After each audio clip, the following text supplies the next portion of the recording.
l'actualité automobile. Faites le plein. Un parcours bien contrôlé. C'est le Guide de l'auto. La référence depuis 1967.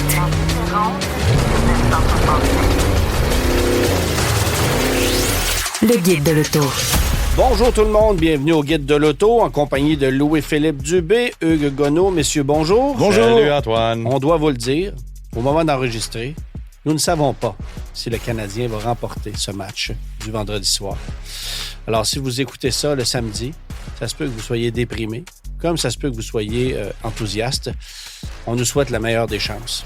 Et voilà, fin de mon éditorial. On va parler voiture maintenant. Oui. Ben... Parce que c'est la job à Jean-Charles de parler de sport, c'est pas la mienne. On va parler de Luce. Oui, Luce. Luce. Luce.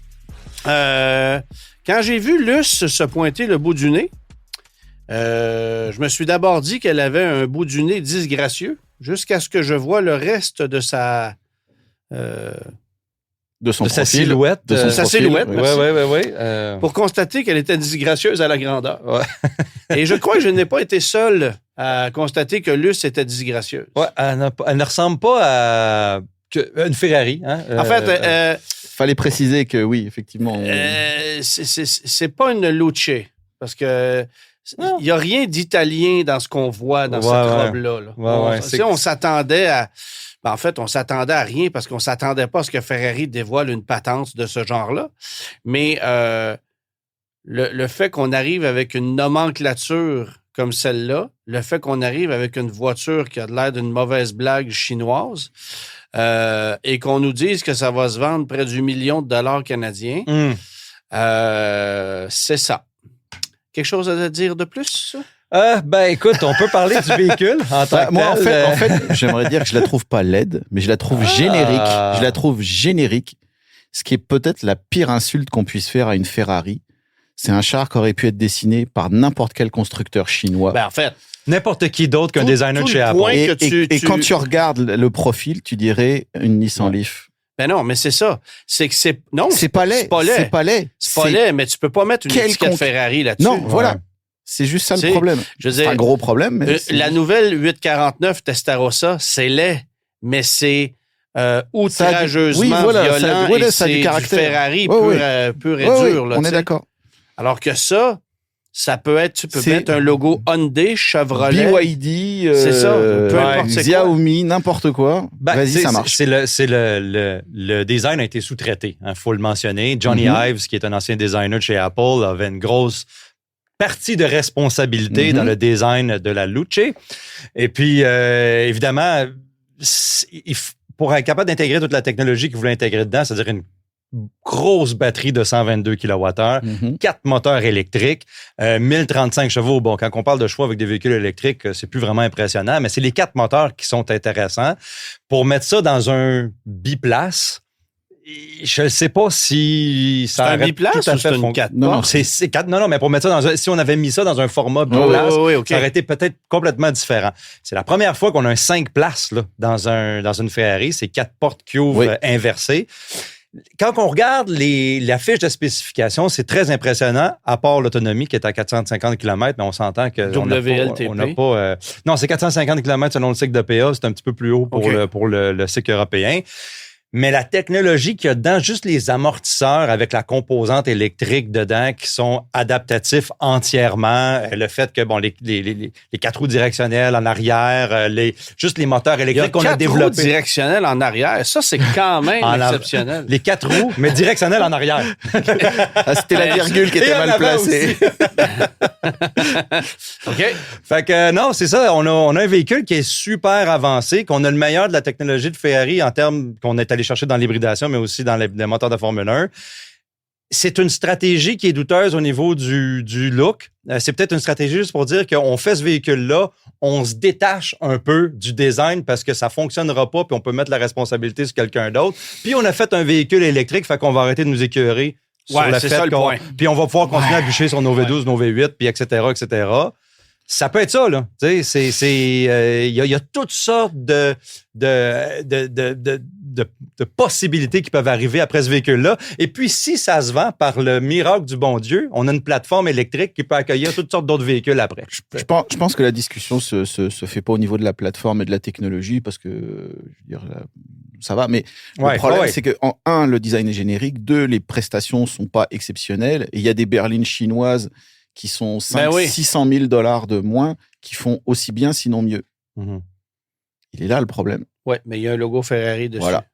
C'est ça. Tu sais, n'oublions pas que Ferrari a déjà vendu une Mondiale à une époque où une 300 ZX qui coûtait 4 fois moins cher était beaucoup plus performante. Oui.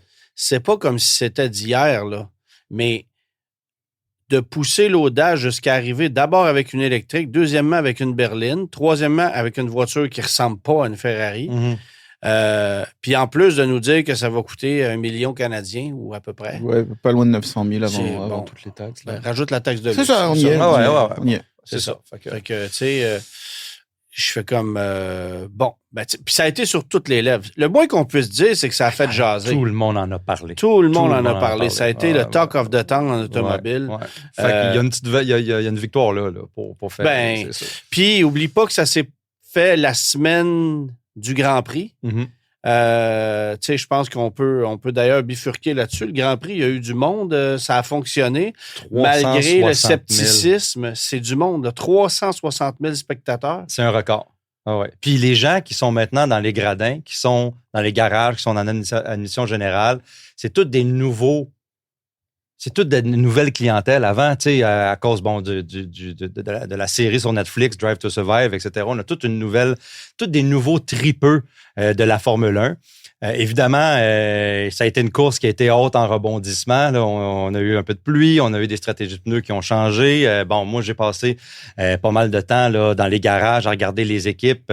Puis, il y en a qui s'en sont sortis beaucoup mieux que d'autres. Hein. Du côté de chez Aston Martin, Cadillac, ça n'a pas bien été. Du côté des vainqueurs, évidemment, là, chez Mercedes, tout ça a bien été. Ouais, Lance Stroll... Ouais, c'est ça. C'est comme... il était en train de défaire les gradins pendant qu'il faisait son dernier tour. Là. Mais qu'est-ce qui est intéressant dans tout ça? Puis, tu sais, on a vu la couverture puis les résultats. C'est que moi, j'ai pu m'entretenir avec des gens qui travaillaient en marge autour du circuit.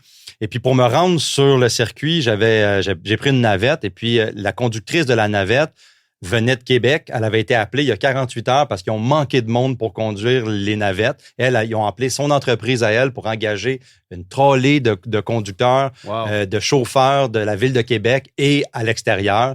Tu sais, les food trucks, tout ce qui vient de l'extérieur, c'est des centaines de millions de dollars de retombées. Les études démontrent autant que, les retombées, est-ce que ça vaut la peine d'entretenir tout ce circuit-là? Ou les retombées sont extraordinaires.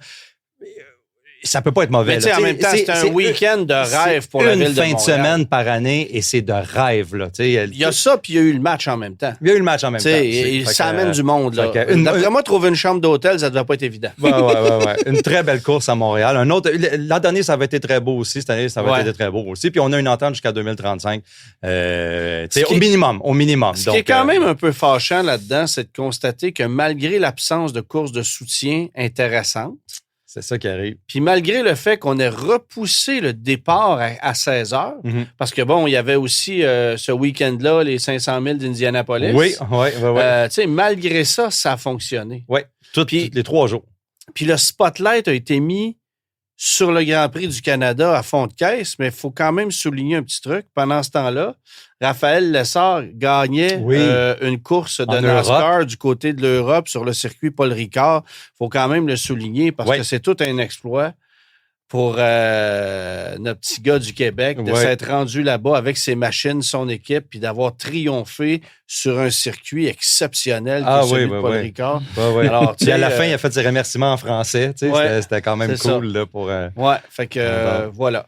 Mais bref, la Luce a fait jaser. Le Grand Prix du Canada a attiré beaucoup de monde. Ça sera de retour l'année prochaine. Puis je pense que c'est juste la preuve que il y a beaucoup d'amateurs, pas juste chez nous au Canada, mais des gens qui aiment venir à Montréal pour vivre cette fièvre du Grand Prix du Canada. Certainement pas pour être accueillis à bras ouverts dans un aéroport qui a de l'air de Bagdad. J'y étais encore hier, c'est épouvantable. C'est épouvantable. Tout est en démolition. Pas en construction, là, en démolition. Je connais pas un aéroport sur la planète qui n'est pas en construction, en démolition, continuellement. Mais à Montréal, c'est particulièrement petit, puis c'est particulièrement difficile. Ouais. Mais en fait, j'ai très hâte de voir le résultat que ça va donner. Mais en attendant, là, on est mêlé. Là, une journée, la navette est à telle place. Le lendemain, on le sait plus. Il faut poser des questions. C'est un foutoir épouvantable. Fait que moi qui est habitué, là, j'imagine pour le touriste qui arrive à Montréal, ça doit pas être facile. Une fois que tu as les fesses dans le taxi, ça va, là. Mais je vais te dire que ça, j'ai trouvé que c'était quand même un pas pire défi. Là. À 2 reprises cette semaine, revenir à Montréal par avion, là, j'ai fait, OK, ça devait pas être Jojo. Parce qu'il y a eu du monde, là. Ouais. Et c'est pas juste des locaux qui étaient là. Il y avait énormément de tourisme le week-end dernier. Ouais. Est-ce qu'on est rendu à notre segment Stellantis de la semaine? Ça se pourrait bien, dites-moi. Je ne crois pas. Je ne crois pas. On va la voir bientôt. Vieux motard que jamais. Oui, c'est ça. Exactement. Bon, Louis-Philippe, tu voulais nous parler des nouveautés à venir chez Stellantis. Oui, il y a eu des présentations qui ont été faites tout dernièrement dans tous les marques de Stellantis. C'est pas des présentations de véhicules tangibles, mais ce sont des ajouts aux divers marques. Là. On parle chez Chrysler, chez Jeep. On reviendra après tout ce dont on va nommer. Là. Mais notamment du côté de chez Dodge, on devrait ramener le nom GLH. Écoute, qui devrait être accolé à une voiture sportive de quel acabit, on ne sait pas. Mm-hmm. Du côté de chez Ram, évidemment, on attend le Dakota, le Ram Charger, le Ram REV, bon.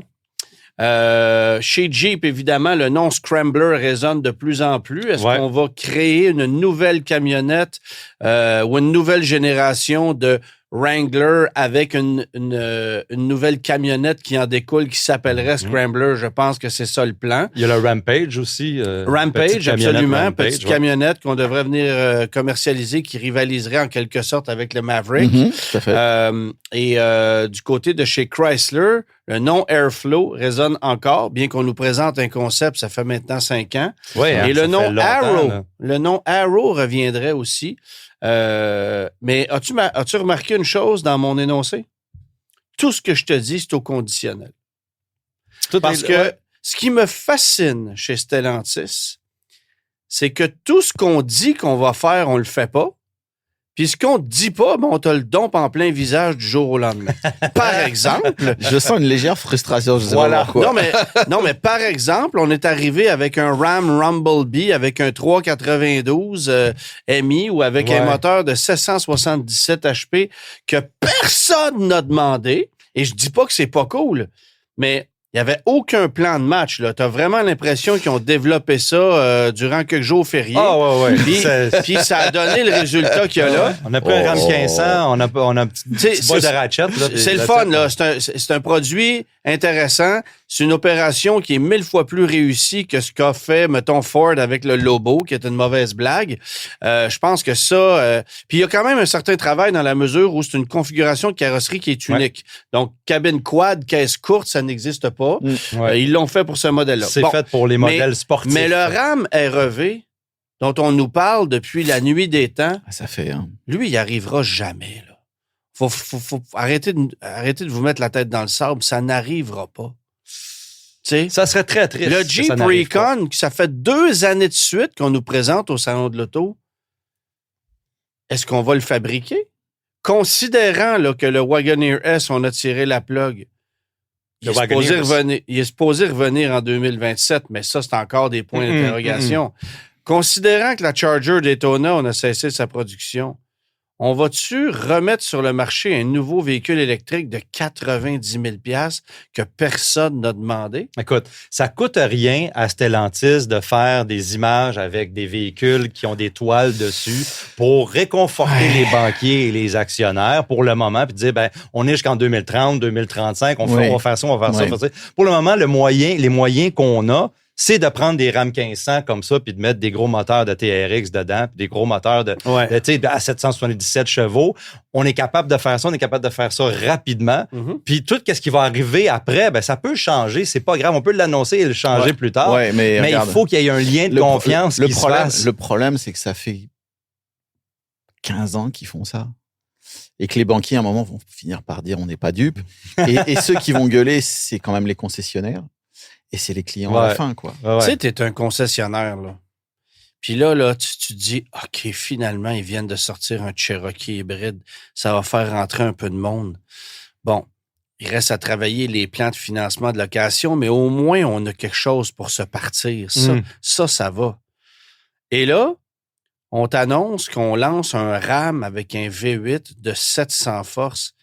Un autre bébite à 125 000 que personne ne veut avoir, tu sais. Puis les concessionnaires sont tannés de véhicules comme ça. D'avoir ça. Ils ont perdu 80% de leur clientèle, puis ils savent plus quoi faire pour essayer de vendre leur stock.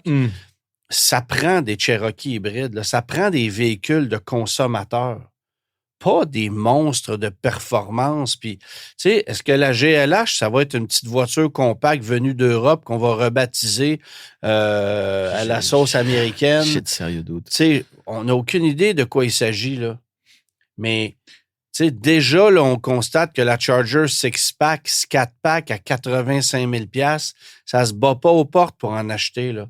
Même si c'est loin d'être vilain, les gens n'ont pas 85 000 à mettre dans une Dodge. Les gens veulent s'acheter un véhicule normal. Et si vous ameniez un petit VUS pour remplacer, par exemple, je sais pas, moi, c'est une mauvaise référence, là, mais pas succéder au Nitro. OK?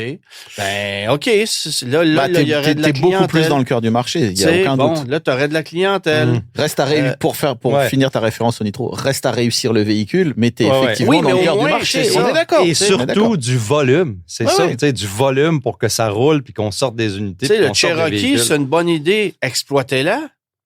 Exploitez-la, cette idée-là. Poussez la note un peu plus loin. Faites des promos, faites en sorte que le véhicule se démarque, sortez-la, la version Trailhawk, pas dans 2 ans, là, on la veut là, vite. Faites ça vite. Ouais, Arrêtez de nous parler de muscle car, de monstres, de puissance, de toutes sortes de concepts à 150 000 $ dont les gens n'ont rien à foutre, là. Puis arrêtez d'étirer la donnée minivan. Vous nous faites croire que c'est une nouveauté. Ça fait 12 ans qu'elle est pareille, là. La minivan.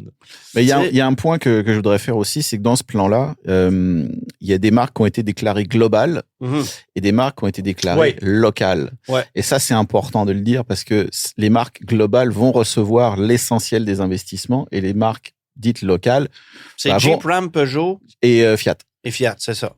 Et donc, les autres marques qui sont Alfa, Maserati, Chrysler, même Dodge, sont considérées comme des trucs locaux et vont avoir des produits moins qui vont récupérer les plateformes des marques principales et puis débrouillez-vous avec ça. Et ou essentiellement, tu vas retrouver un même produit sous différents noms dans différents marchés. C'est ça. Mais est-ce qu'une Citroën pourrait avoir un équivalent chez Dodge en Amérique du Nord? Tu sais, ça se peut, là.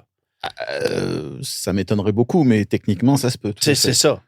Déjà, tu regardes les partages de plateformes en Europe, tu reconnais la plateforme tout de suite, même si les lignes sont différentes, tu dis, OK, ça, c'est la même plateforme. Tu prends une 2008, une Corsa, tu prends l'équivalent, je sais plus le nom chez Lancia, tu regardes tous les hardpoints, c'est les mêmes, tu dis, c'est le même char en dessous, quoi. Donc, c'est déjà le cas. Mais je trouve que c'est intéressant de mettre RAM comme une marque globale. En fait, ça, c'est un point intéressant. Jeep, on se doutait parce que l'intérêt, il est vraiment mondial. Pour qu'elle ait des investissements. C'est ça. Ça veut dire que techniquement, effectivement, il va falloir qu'ils descendent en taille pour rendre la marque plus globale. Ça serait dur de dégrossir, là.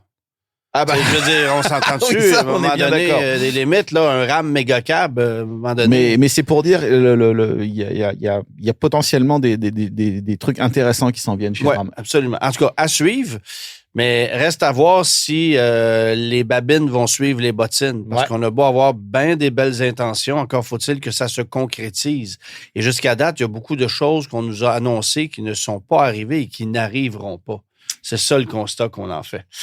Toyota Lexus Ça va pas bien dans le monde des grands camions, hein? Oui, tout le monde a des problèmes en dessous du capot, semblerait-il. Tu sais, Toyota, on parle souvent de fiabilité, J.D. Power, mais quand tu parles de Tundra, de Sequoia, bon, là... Ouais.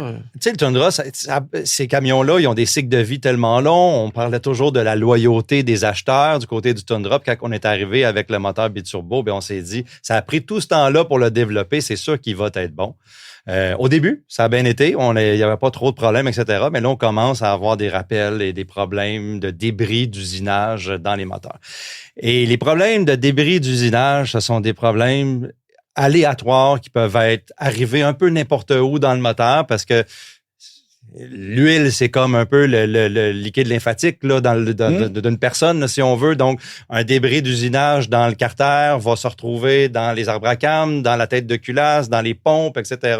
Donc, les symptômes qui sont manifestés par ces véhicules-là sont pas toujours les mêmes, de un. Et de deux, souvent, la solution, c'est de remplacer le moteur au complet. Le constructeur n'est pas intéressé à faire ça parce que, justement, ça coûte très, très, très cher. Alors, on met des capteurs, on essaie d'enregistrer des données. Quand un véhicule n'a pas tel symptôme, on ne remplacera pas le moteur. Mais à la longue, il y a des propriétaires qui deviennent mécontents parce que, justement, le symptôme se produit, se reproduit.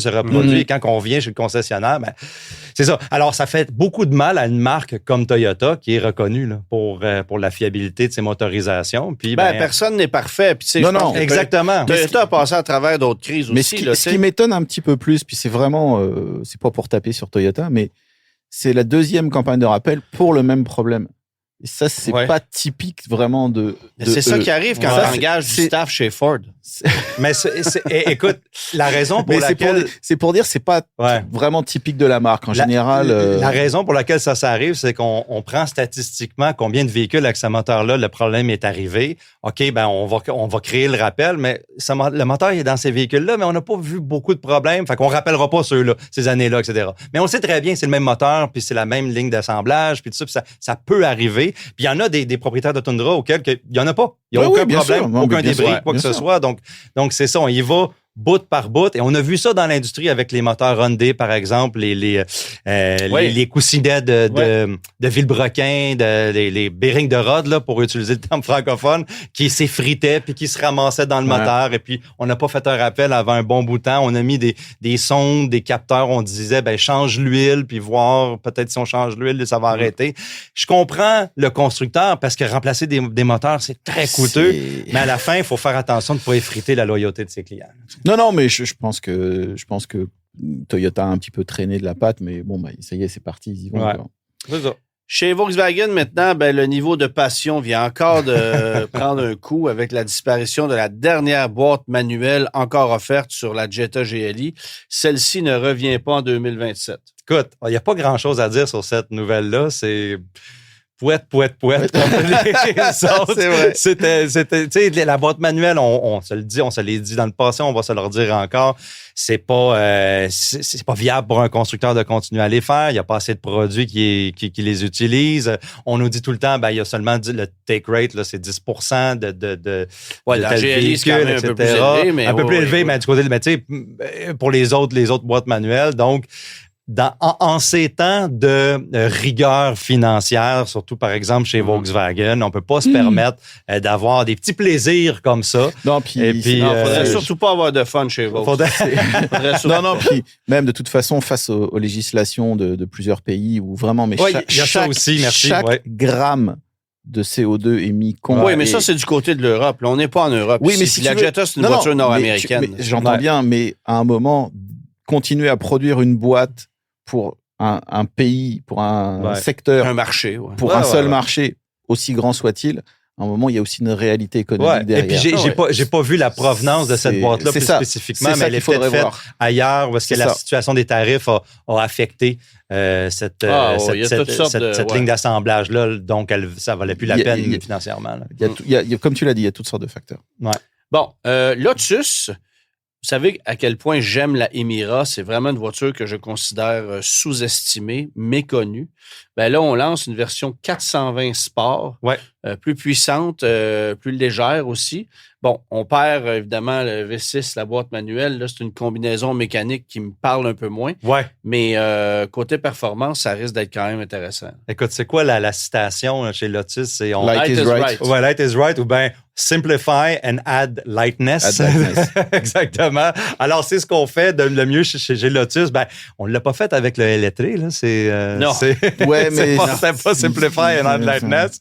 Mais la Emira 420, c'est le 4 cylindres 2 litres turbo-compressé qui est très performant. Fiabilité, on reviendra. Moteur Mercedes. Moteur Mercedes, ouais, exactement. Un moteur plutôt complet. 414 chevaux, 369 livres-pieds de couple. C'est 14 chevaux et 15 livres-pieds de plus que la turbo régulière, si on veut. Mais on a enlevé 25 kg un peu partout dans le véhicule. On a 25 kg de plus d'appui. On a des amortisseurs multimatiques fabriqués au Canada. Bon, il y a des ensembles là, pour avoir ces trucs-là, mais essentiellement, c'est ce véhicule-là. Plus léger, plus aérodynamique, plus puissant. Puis c'est cool de voir ça, de sortir chez Lotus. Sérieusement, juste regardez ça. Une belle voiture, légère, dédiée au plaisir de conduire. C'est Lotus, là, c'est ça. Là, on l'a là, avec ça ce fait véhicule, du bien de parler autre chose que de VUS ou de char électrique une fois de temps en temps. Puis, tu sais, ce que j'aime, c'est que pendant que Porsche retire du marché les 718 Cayman et Boxster, ben Lotus persiste et signe et va assurément aller chercher des parts de marché parce que les Porschistes, même les plus puristes, auront plus rien à se mettre sous la dent et ne voudront peut-être pas faire le saut vers une 911 à 250 000 $. Et une alternative intéressante pour la moitié du prix, c'est une Lotus Emira.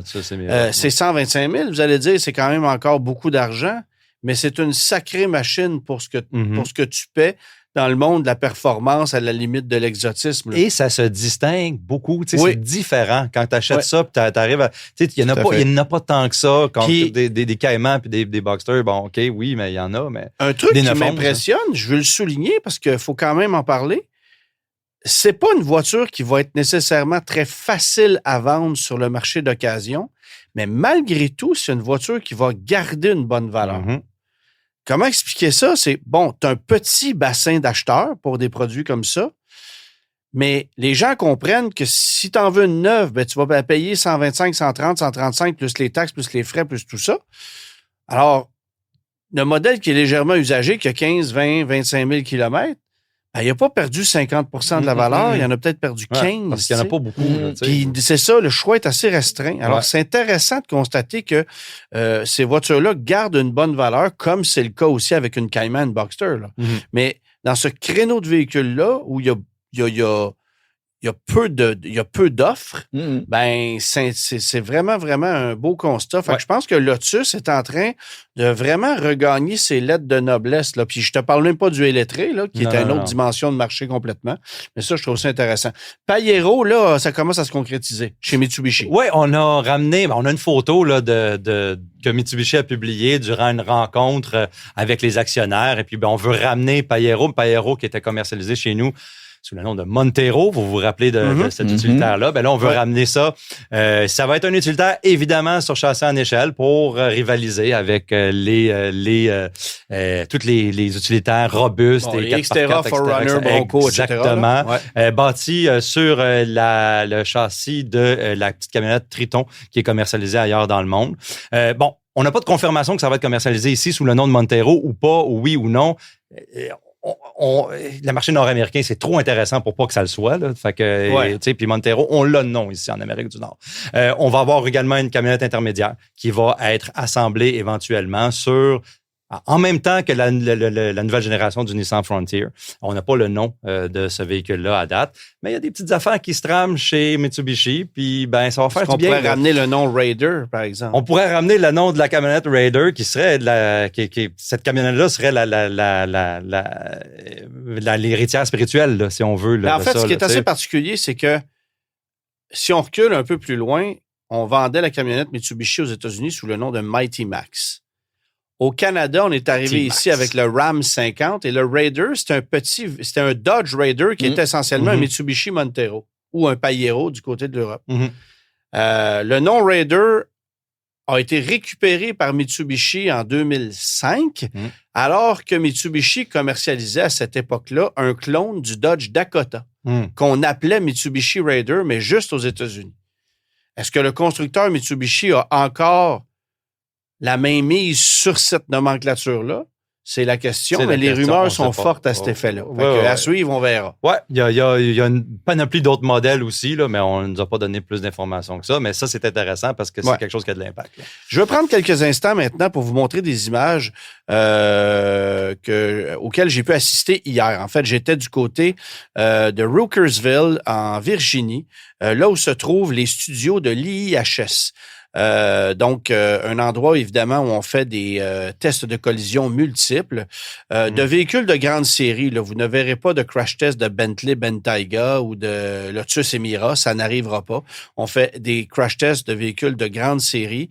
Lorsque le véhicule arrive sur le marché, 70 à 80 véhicules par année sont accidentés, ou 70 à 80 modèles sont accidentés sous différentes formes. Puis après ça, on va faire des tests complémentaires avec des modèles soit légèrement usagés ou soit des neufs, mais parce qu'on va aller chercher une information supplémentaire. Ce qu'on a testé hier, le crash test qu'on a effectué, c'est une collision frontale partielle sur 40% de la surface de la partie avant à une vitesse de 40 000 à l'heure, donc 64 km/h, avec un Mazda CX-5 2026. Et c'est Mazda qui nous a invités à aller assister à cet accident-là. Les images que vous voyez en ce moment, ce sont ce à quoi on a pu assister. Moi, j'ai été... Bon, évidemment, faut être dans le local pour réaliser à quel point ça fesse fort et tout se passe très rapidement. Moi, j'ai été là sur la passerelle en haut. Tellement plus impressionnant en vrai que en vidéo, en photo. Absolument. Mais c'est vraiment... Ça ne rend pas compte. Ça rend pas justice. Non, exactement. Ça rend pas justice. Faut que je te corrige parce que c'était pas un accident, c'était prévu. Oui, c'était pas mal prévu. Puis c'est de voir comment, tu sais, tout est programmé, tout est calculé, c'est fait avec une minutie. Les ingénieurs qui sont là-bas sont hyper spécialisés. Moi, je savais pas ça, mais un crash test dummy, ça coûte $250,000. Il y a des senseurs là-dedans, ça demande un entretien. Bon, à la blague, je disais que ça coûtait quand même moins cher que mon fils. Mais c'est très, très cher, un crash test dummy, et ça a une durée de vie. Alors, il faut les remplacer, il faut les entretenir.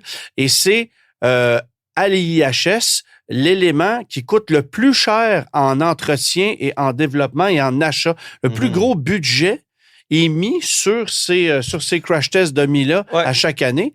Puis, il faut savoir que l'IIHS achète chacun de ces véhicules. Donc, on a des budgets qui sont phénoménaux pour l'achat de véhicules, mais ça coûte encore plus cher pour les crash tests dummy pour aller chercher des résultats multiples là-dessus. Donc, c'est intéressant. C'est intéressant ce que tu dis parce qu'ils achètent les véhicules sans que le constructeur sache où est-ce qu'ils vont acheter le véhicule. Exactement. Et ça, c'est random dans un concessionnaire. Très important. Justement pour garder ça sans conflit d'intérêt. Il n'y a pas de véhicule fignolé, machin. C'est quelqu'un qui rentre dans un concessionnaire qui achète le véhicule. Je vous donne l'exemple. La plupart du temps, eux vont faire des tests de façon aléatoire. Ce sont leurs choix. Mais puis évidemment, tout ça, c'est financé par des regroupements de compagnies d'assurance multiples. Mais dans le cas du Mazda qui était là, c'est Mazda qui nous avait invités à aller assister à un crash test. À la demande de Mazda, ils ont effectué un crash test sur le CX-5 avant que eux entreprennent la chose. Et eux ont dit, parfait, ça va vous coûter tant. On va faire le crash test, mais nous, on va aller chercher le véhicule à un endroit qu'on ne vous nommera pas. On va vous donner la facture et vous allez la payer. Alors, c'est comme ça qu'ils ont procédé. Puis, si vous regardez les images, pour ceux qui nous écoutent en vidéo, vous allez constater que, moi, ce qui m'a le plus impressionné, c'est qu'à 40 000 à l'heure, donc à 64 km/h, le véhicule frappe le muret de plein fouet. Le pare-brise ne casse même pas. Mais tu sens l'énergie transférée. En fait, tu vois l'énergie transférée jusqu'au pilier B à l'arrière. Le pilier B a tordu. Donc, la caisse a absorbé le choc jusqu'à l'arrière complètement. Si vous regardez en ce moment, là, vous voyez que ça plie là, au fond. Là. C'est vraiment impressionnant de voir comment on réussit aujourd'hui à créer des espaces d'absorption pour protéger les occupants d'un véhicule. Et ce qui est important, et c'est d'autant plus remarquable que c'est un test décalé à 50%. C'est pas un pur frontal. C'est-à-dire que toute l'énergie du choc est disséminée sur un seul côté de la voiture. Oui, 40%. Et voilà. Et pas sur l'ensemble de la voiture. C'est-à-dire que là, en fait, et c'est beaucoup plus réaliste, et c'est pour ça qu'ils ont commencé à faire ça il y a quelques années, mais c'est de se dire, non seulement, maintenant, les véhicules sont beaucoup plus sécuritaires, mais ils n'absorbent toute cette énergie que d'un côté. Exactement. Donc, évidemment, on n'a pas les résultats du CX-5. Ça va être dévoilé dans plusieurs mois. Je pense que ça augure bien parce que les ingénieurs semblaient être positifs. Puis bon, on nous a pas fait venir là-bas pour nous montrer un véhicule qui montrait des défaillances. Ouais, on était mais j'ai été surpris. On m'a montré des résultats. Par exemple, le Ford Expedition de dernière génération a échoué un paquet de tests. Tu te dis, c'est bâti comme un F-150, ça doit être aussi efficace qu'un F-150. Ben non, ils ont coupé à des endroits, ils ont cheapé à certains endroits. Puis il y a aussi et ça donne des résultats médiocres. Le résultat, comme on parle d'écrasement un peu des matériaux puis d'absorption d'énergie, le résultat, si le véhicule a l'air correct, c'est pas nécessairement que c'est un bon résultat. Ah non. Le dummy à l'intérieur, tout l'ordinateur qui est à l'intérieur, qui calcule s'il s'est transféré au crash test dummy. C'est ça le but. Ben là, c'est là qu'on voit que le résultat il est peut-être pas bon. Puis si le véhicule écrase pas, puis ça transfère cette énergie-là vers les passagers, c'est ça qu'on veut pas. Là, non. Mais c'est d'ailleurs pour ça, pour revenir là où tu allais, et c'est pour ça que les crash tests dummy coûtent aussi cher, c'est que les capteurs d'accélération doivent être extrêmement précis. Ouais. Ça demande des calibrations de dingue. Puis sans compter que ça prend... Et puis ils morflent les crash tests dummy. Là, tu te prends pas 1 ou 2 G dans la face. Là, tu te fais sérieusement ramasser. Puis à un moment donné, ils prennent leur retraite là, parce que c'est trop d'impact. Oui, mais ils en ont. Puis c'était fascinant parce qu'ils en ont pour des hommes de 250 livres, pour des femmes de 120 livres, pour des enfants. Ils ont toutes sortes de... C'est ça. Fait que j'ai même posé la question, est-ce que vous avez des crash tests dummy qui sont... par exemple, programmés comme s'ils étaient sous l'influence de l'alcool, des médicaments, d'une drogue. Okay. Ça, ils ne le font pas parce que ça existe ailleurs dans le monde. Il y a des compagnies qui font ça. Ça, c'est intéressant. Des dummies qui sont, disons, pré-affectés, donc qui n'auraient pas les mêmes réflexes, si tu veux. Wow. Mais eux ne font pas ça là-bas. C'est quand même intéressant. Ouais, il y a toutes sortes de trucs. Puis ce que j'ai trouvé très cool, c'est que quand tu arrives là-bas, faut quand même que je vous montre ces images-là. Je pense que le crash test le plus connu à travers la planète, c'est ce fameux test qu'on a fait en 2009, un face-à-face entre une Chevrolet Malibu 2009 et une Chevrolet Impala de 1959. Je pense que c'était une Impala, mais c'est une 59. Une Chevrolet 59 pour souligner 50 ans d'écart de construction, 50 ans d'évolution automobile, dans le fond. Et ils ont fait un face-à-face entre ces deux véhicules-là. Vous irez voir ça en ligne, c'est partout sur YouTube ou sur le site de l'IIHS. Et tu sais, on nous revenait avec la phrase classique, dans le temps, c'était fait solide, dans le temps, c'était fait solide. Ben, c'est là que tu réalises que il y a eu toute une évolution qui a été faite au fil des décennies sur la sécurité des voitures et sur la protection des occupants. Cette Chevrolet-là, évidemment, il y avait zéro chance de survie. Ah non, absolument. Dans une 59. Et c'est pas juste la déformation de la voiture, pour ceux qui nous voient en vidéo, qui est très impressionnante, on a vu la photo, mais c'est la décélération que les gens à l'intérieur prennent. C'est empalé sur le volant. C'est écrasé par la voiture. Tout le coup. Tu prends tout. Tout. Et c'est pas juste l'état de la voiture. C'est vraiment, tu sais qu'à l'intérieur, les gens qui sont là-dedans sont morts. Il y a rien à faire. Il y a rien à faire. Et tu regardes la Malibu 2009 qui est un peu plus belle déjà à l'extérieur, mais tu comprends que il y a les coussins gonflables, les prétensionneurs de ceinture, les zones de déformation. Et en fait, c'est très impressionnant de voir l'état structurelle qui est demeurée pas intacte, mais qui est quand même encore toute là. C'est-à-dire qu'en fait, ça a l'air toujours impressionnant en crash test parce que l'avant est fait pour se déformer. C'est ça. Sa job, c'est d'absorber l'énergie, c'est de se déformer. La cellule centrale, là où sont les passagers, sa job, c'est de pas bouger. C'est ça. Avant, tout était traité de la même façon. Donc, c'était, ça se déforme comme ça se déforme, puis on s'en fout. Et en fait, maintenant, c'est ça. Et tu rajoutes tous les systèmes de sécurité actifs. Et là, quand on voit la photo de la Malibu, tu te dis, c'est pas possible, on s'en sort pas. Les gens qui étaient dans la Malibu s'en sont sortis vivants. Oui, absolument. Puis, ce que je trouve intéressant aussi, c'est que on nous a montré plusieurs exercices là-bas, plusieurs véhicules. Je n'ai pas les photos avec moi, mais je vous donne par exemple l'exemple d'un Kia Sportage de 2008. On a fait des tonneaux avec ce véhicule-là. Mm-hmm. Le toit a été complètement écrasé. Ouais. OK? On a fait le même exercice avec un Tiguan 2009 et le Tiguan avait à peine de petites égratignures. Ben, donc, la rigidité structurelle de la caisse du Tiguan était nettement supérieure à celle du Sportage. Et les gens n'ont pas idée à quel point d'un véhicule à l'autre, il peut avoir des écarts considérables. Évidemment, plus les années avancent, plus l'étau se resserre parce que tout le monde arrive avec des véhicules de plus en plus sécuritaires. Les constructeurs ont aussi appris à tricher, si bien que on ne va pas bâtir nécessairement un véhicule de la même façon du côté gauche que du côté droit, sachant qu'on fait toujours les tests d'un côté versus l'autre. Ça, c'est vrai qu'il y a eu des scandales. Et il y a eu de la tricherie. Et on m'a nommé beaucoup de véhicules Ford, notamment, qui avaient failli à certains exercices parce qu'on les avait pris par surprise. Oui, mais vous faites toujours vos tests de ce côté-là. Ben oui, mais cette année, on le fait de l'autre bord. Oui, mais les accidents, ils arrivent de tous les côtés. Ben, c'est ça. Non, mais c'est l'idée. J'ai trouvé ça vraiment ici et là. J'ai trouvé ça vraiment intéressant, mais ils ont beaucoup de véhicules d'archives. Pour finir ton point, sur les retournements, si vous vous demandez pourquoi aujourd'hui la visibilité dans les véhicules est très problématique, bah c'est ça la raison. C'est d'avoir des montants de plus en plus forts, de plus en plus costauds, et de faire en sorte que si tu fais des tonneaux, bah aujourd'hui, il y a encore 15-20 ans, tu faisais des tonneaux, c'était mal barré pour toi. Aujourd'hui, tu peux t'en sortir, là, puis tu peux même sortir de ta voiture après le tonneau, là. Ben, tu sais, il y a des voitures décapotables qui sont capables. En fait, ce qu'on m'expliquait là-bas, c'est que pour un test de rollover, donc de capotage, la réglementation américaine disait que le toit d'un véhicule devait être capable de supporter 2 fois la masse nette du véhicule.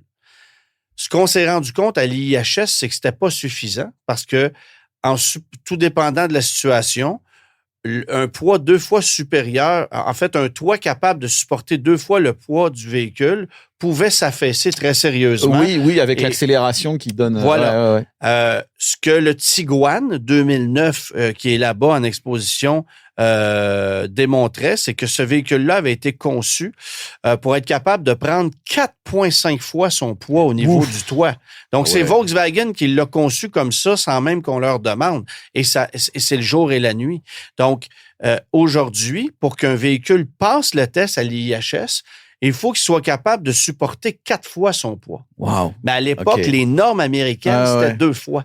Donc, puis évidemment, plus les années avancent, plus les tests sont de plus en plus rigoureux et plus l'obtention d'un Top Safety Pick Plus, par exemple, est difficile à obtenir parce qu'évidemment, on n'a pas les mêmes normes aujourd'hui qu'on avait il y a 15 ou 20 ans. Donc, chaque fois... Et il y a les phares là-dedans, la visibilité. On teste l'efficacité des phares jusqu'à l'éblouissement des phares du véhicule qui va se croiser, les systèmes de conduite semi-autonomes. Il y a un paquet de trucs qu'on va tester comme ça. Beaucoup d'impacts latéraux. Ce qu'on nous dit, c'est que 25% des accidents sont des collisions latérales. Si ma mémoire est bonne, c'est autour de 20% des décès qui sont causés par des impacts latéraux aux États-Unis, dans des collisions. Ça se peut. Alors, c'est quand même... j'ai ça, si vous me donnez 30 secondes, j'ai ça dans mes notes ici, parce que là, je commençais à plus m'en souvenir. Mais 25%, ce sont des accidents latéraux. Et puis, en fait, il y a au milieu des années 2000, c'était environ 10 000 décès causés par des accidents latéraux aux États-Unis, des collisions latérales. Aujourd'hui, on a réduit ça de moitié.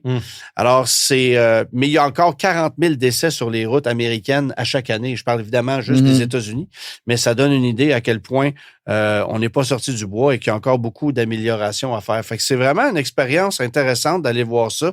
Merci aux gens de Mazda de nous avoir fait vivre cette expérience-là. On verra quel sera le résultat, évidemment, bien sûr, mais c'est surtout de voir comment tout ça est fait et que c'est un organisme complètement indépendant. Oui, ça c'est important. Sortir ses propres résultats. C'est important de le dire, ça, parce qu'il y a la NHTSA aussi qui fait ses tests. Mais eux sont davantage dans le crash frontal à 100%. C'est ça. Alors que l'IIHS sort des résultats beaucoup plus diversifié, disons ça comme ça. Puis NHTSA, c'est gouvernemental aussi. Là, donc, Mais bon, regarde, mais ce qui est quand même important, c'est de souligner l'impact de ces organismes-là, qui sont pas juste là aussi pour taper sur les constructeurs, dire vous êtes pas des mauvais, vous êtes des mauvais élèves, etc. Ils sont là aussi beaucoup pour collaborer avec eux. Puis c'est un vrai travail de fond. Là, l'objectif, c'est au final, c'est de sauver des vies. C'est ça. Non, mais je veux dire justement, c'est que ils ont la bonne approche. Voilà. Alors, au retour, on vous parle des essais de la semaine. Volvo EX60 et la Lexus ES de nouvelle génération. Le guide de l'auto. Louis-Philippe t'a conduit il y a quelques semaines le BMW iX3. Et le rival direct de ce véhicule-là, il est chez Volvo. C'est le EX60. C'est deux véhicules qui sont lancés à peu près au même moment sur le marché, qui sont rivaux directs, qui ont une robe qui se ressemble un peu aussi. Tu vois là que les deux se lancent dans une chaude lutte. Accessoirement, tu as Mercedes-Benz qui arrive avec un GLC électrifié aussi. Mais il y aura une nouvelle compétition dans ce segment-là qui risque de gagner en popularité. Toi, tu arrives justement là, de mettre à l'essai le X60. Comment tu le compares au BMW iX3, pour lequel tu avais eu quand même de bons commentaires? Oui, le iX3, c'est un véhicule que j'ai trouvé qui donnait beaucoup de feedback, beaucoup de rétroaction dans le volant. Quelque chose qu'on ne voit pas normalement dans le segment, ou même avec les véhicules électriques, c'est très difficile. La i4 faisait quand même une bonne job. Justement, mais chez BMW, on avait bien commencé cette histoire-là de garder l'ADN, le fun à conduire, et puis on a mis beaucoup d'accent sur ça avec le iX3. Ceux qui ont lu les articles connaissent le Heart of Joy là, de BMW, qui est comme un super ordinateur qui module les moteurs pour être capable de donner une conduite un petit peu plus permissive, un peu plus dynamique, vraiment quelque chose qui est réussi là, chez BMW. Du côté du X60, on se retrouve un peu plus dans le camp de Volvo, puis ça reste digne à ça. Là. Avec la variante P10 que j'ai essayé, il y a P6, P10 et P12. P6, c'est un simple moteur à l'arrière qui est commercialisé aux États-Unis. P10, c'est la variante à double moteur qu'on a maintenant, qui est disponible pour la commande maintenant. Et puis P12, ça va être une variante plus performante, plus autonome, qui va arriver plus tard. Donc, chez nous, c'est rouage intégral seulement. Exact. Avec une puissance qui s'apparente 503 chevaux. OK, 503 chevaux, 524 livres-pieds de couple. On a une batterie de 95 kWh, dont 93 sont utilisables. 514 km d'autonomie. Et ça, c'est comme un petit bémol, contrairement à que je regarde avec le iX3, parce que justement, le iX3 vante une autonomie qui dépasse les 600 en ce moment. Il va falloir l'essayer là, chez nous pour voir, parce que j'ai trouvé... BMW a une batterie de plus grande taille aussi. Si je me trompe pas, c'est 112 kWh. Fait que c'est 112 quelques kWh chez BMW. Tu sais, c'est la capacité de la batterie versus l'autonomie. Le ratio est très semblable. Oui, aussi. Puis avec la consommation que j'ai eue avec le EX60, j'aurais pu y aller pas mal plus proche de 600 km. OK, bon, c'était en Espagne, dans une température idéale. Évidemment, c'est des affaires qu'on va comparer au guide de l'auto, ces deux véhicules-là. C'est sûr que vous allez voir ça. Mais pour le moment, le X60, une conduite, on a tous les éléments qu'on retrouve, presque tous les éléments qu'on retrouve du côté du BMW iX3. Deux moteurs, on a le vecteur de couple, on a la même type de batterie, etc. On a un châssis qui est quand même très rigide. La batterie, elle est intégrée dans le véhicule. Mais on met l'accent sur le confort. Un véhicule qui est extrêmement silencieux sur l'autoroute à haute vitesse. La performance, j'ai pas besoin d'en parler parce que c'est super vite, mais la direction, le comportement du véhicule global dans les courbes, c'est pas la même affaire. C'est plus feutré. C'est ça. Beaucoup plus confortable. Cette direction, c'est entièrement électrique. Bon, c'est un bon routier. C'est vraiment, comparativement au iX3, qui est peut-être un petit peu plus dynamique. À l'intérieur, beaucoup d'espace. On a plus d'espace de chargement du côté du EX60 que le iX3. On a pas de bouton physique, pas de levier, pas de commande physique. C'est la même affaire du côté de chez BMW, mais c'est dépourvu de ça.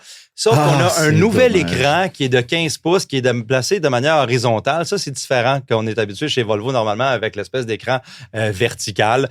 J'ai trouvé que c'est incurvé un petit peu vers l'extérieur, plus facile à utiliser. Oui, il y a encore des commandes qui sont un petit peu difficiles à trouver, mais le format de l'écran, il est beaucoup plus avancé là, que ce qu'on avait du côté de ce qu'on avait avant. Technologie. On a intégré l'intelligence artificielle, évidemment, dans le véhicule avec Google Gemini. J'ai pu commencer à poser des questions à cette machine-là, à savoir qu'est-ce que tu es capable de faire avec le véhicule. Bon, je suis capable de changer la température, des sièges, de trouver une direction, etc. Aujourd'hui, ça prend une intelligence artificielle pour changer la température. Écoute, on est même plus capable de faire avec un habitat qui est dépourvu de commandes manuelles, je me dis, tabardouche, moi-même, je vais me rendre là en place de dit à l'oreille que Hugues ne vendra pas sa vieille Subaru Legacy. Non, mais on crée un problème. On enlève des boutons et maintenant, ça prend une intelligence artificielle pour régler la température. Ouais. Fait que, on marche sur la tête. Écoute, c'est ridicule. C'est un petit peu différent des assistants à commande vocale actuels parce que tu peux avoir une conversation en place de dire, mets la température à 22 degrés. De te défendre. Ouais, c'est ça. Mets la température à 22 degrés, tu peux dire, j'ai frette, aide-moi, tu sais, ça va être ça, là, tu sais. Fait que c'est ça le progrès. Pas un fan, mais c'est inévitable dans tous les constructeurs, dans tous les véhicules, ça va arriver. Quelle misère. Côté prix, 77 500 $ de prix de départ. On est un petit peu plus haut que le iX3, fait que ça va être quand même une chaude lutte là, pour de ce côté-là. Mais on va avoir une variante cross-country qui va arriver un petit peu plus tard dans le véhicule. Fait que c'est essentiellement ça. Toi, tu as été essayé quelque chose du côté de chez Lexus? Oui, Lexus qui lance une nouvelle génération de ES qui devient la doyenne chez Lexus parce qu'évidemment, avec la disparition de la LS, elle reste la ES comme première autre voiture qui a été lancée par Lexus en 90. La S250. Oui, c'est ça. Puis à cette époque-là, c'était une Camry endimanchée avec un V6 2.5 litres de 156 chevaux, avec du beau cuir, mais c'était pas mal ça. Oh non, c'était très exactement ça. Mais la ES aujourd'hui, c'est une relance. Là. C'est complètement une autre philosophie. Les proportions sont beaucoup plus semblables à celles d'une Toyota Crown, plus haute sur pattes.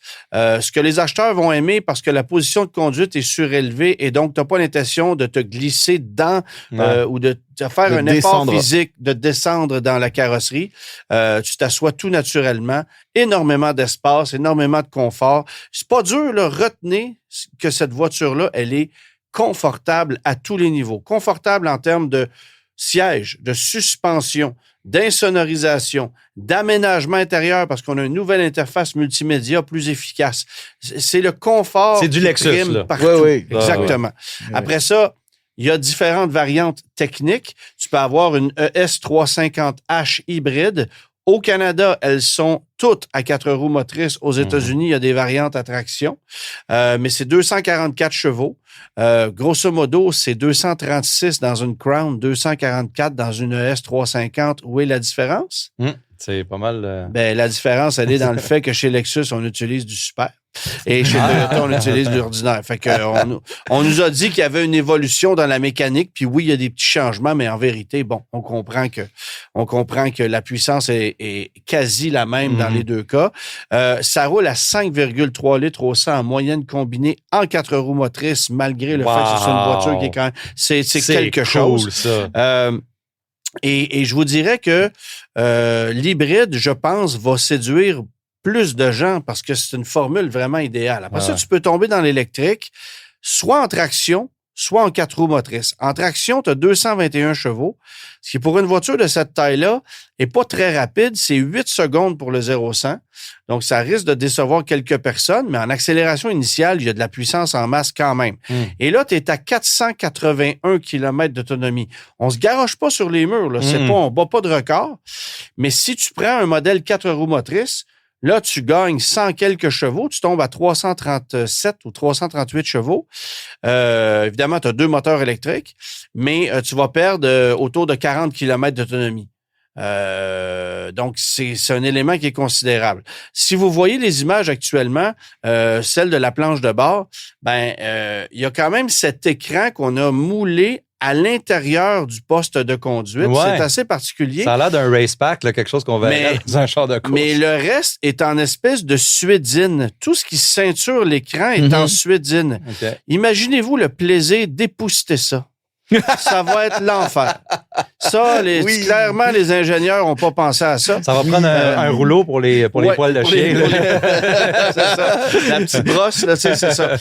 Tu vas nettoyer ton costume? Non, mon tableau de bord, laisse faire. Mais tu sais, puis bon, les prix, ça va jouer, là, j'arrondis, mais 63 à 81 000 selon la version. Puis plus tu montes en gamme, plus tu as d'équipement, mais c'est pas la version la plus luxueuse qui va être la plus attrayante à mon avis. Je pense qu'à 66, 67 000, tu vas avoir quelque chose de très, très bien dans l'hybride comme dans l'électrique. Puis entre une électrique et une hybride, entre une électrique traction puis une hybride rouage intégral, il y a même pas 2000 $ de différence. Puis sinon, tu as autour de 6000 de différence là, pour avoir les 4 roues motrices dans les deux formules. Donc, l'écart entre l'hybride et l'électrique se rétrécit. Techniquement, il y a 2 versions de l'électrique qui sont encore qualifiables pour la subvention du Québec de 2000 $ jusqu'à la fin de l'année. Mais évidemment, c'est symbolique rendu là. Pas de subvention fédérale qui s'applique sur cette bagnole-là. Mais c'est une voiture de luxe, spacieuse, ultra confortable, hybride ou 100% électrique et moins cher que tout ce que propose la compétition. En fait, il n'y en a pas de compétition. Quand tu regardes l'électrique, là, tu te dis, mais OK, c'est quoi la compétition de cette auto-là? J'ai posé la question aux gens de Lexus. Ils m'ont répondu, la BM i4. Ben, premièrement, j'ai fait, je ne croirais pas, mais deuxièmement, elle n'existe plus. Tu sais? Puis là, en étirant un peu, tu fais, OK, la Polestar 4, un peu haut sur pattes, 2 roues ou 4 roues motrices, mais pas la même vocation. Tu sais, ça, c'est vraiment axé sur le confort, sur l'expérience utilisateur, pas sur la dynamique de conduite, quoique même là, c'est une auto qui se défend bien. Fait que j'ai hâte de voir si ça va connaître du succès. Ça peut pas être pire qu'en 2025. On a vendu 800 quelques ES à l'échelle canadienne en 2025. Donc, c'est assez symbolique comme succès. Et puis, pour les versions, il y a l'embarras du choix. Je termine là-dessus. 12 versions de la ES. Ça veut dire qu'il y a probablement plusieurs pièces uniques qui vont se vendre au pays cette année. Wow. Merci tout le monde d'avoir été là. On se retrouve la semaine prochaine. Bonne semaine à tous. Bonne semaine. Tous les épisodes du Guide de l'auto sont disponibles en podcast sur l'application et le site cube.ca.